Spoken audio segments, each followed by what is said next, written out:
വടക്കേ മലബാറിലെ തെയ്യാട്ടക്കാലത്തിന് പരിസമാപ്തിയായി. നീലേശ്വരം മന്നിൻപുറത്ത് കാവിലെ കലശ മഹോത്സവത്തിന് കൊടിയിറങ്ങി.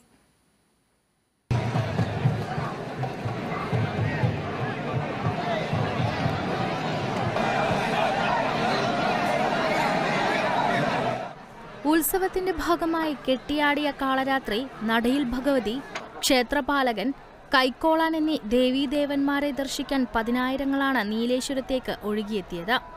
അകത്തെ കലശത്തിനു ശേഷം കാവിലെ പന്തീരടി പൂജയോടെയാണ് പുറത്തെ കലശോത്സവത്തിന് തുടക്കമായത്. തുടർന്ന് തെയ്യക്കോലധാരികൾ കാവിൽ പ്രാർത്ഥന നടത്തി. വിശേഷാൽ പൂജകൾ ചെയ്ത് കളരികളിൽ നിന്ന് ഓല കാവിലെത്തിച്ച പന്തൽ കെട്ടിയതോടെ കലശ മഹോത്സവത്തിന് തുടക്കമായി.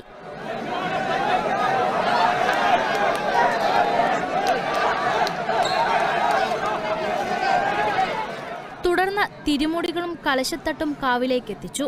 ദേവീദേവന്മാർ തിരുമുടി അണിയുന്നതിന് മുൻപായി കാവിലമ്മയ്ക്ക് അമൃതത്തിനായി കടഞ്ഞിക്കടവ് ആര്യക്കര ഭഗവതി ക്ഷേത്രത്തിൽ നിന്നും മത്സ്യക്കോലങ്ങൾ എഴുന്നള്ളി. പിന്നീടാണ് തെയ്യക്കോലങ്ങൾ വരദാഭയ മുദ്രകളോടെ ഭക്തജനങ്ങളിൽ കൃപ ചൊരിയാനെത്തിയത്. തുടർന്ന് തെക്ക് വടക്ക് കളരിക്കാരുടെ മധുകലശ കുംഭങ്ങളുമായി കാവിന് ചുറ്റും വലം വെച്ചു. തുടർന്ന് കാവിലെത്തിയ പുരുഷാരം തൊഴുത് അനുഗ്രഹം വാങ്ങി കാവിന്റെ പടിയിറങ്ങിയതോടെ വടക്കേ മലബാറിലെ ഒരു തെയ്യാട്ടക്കാലത്തിന് സമാപനമായി.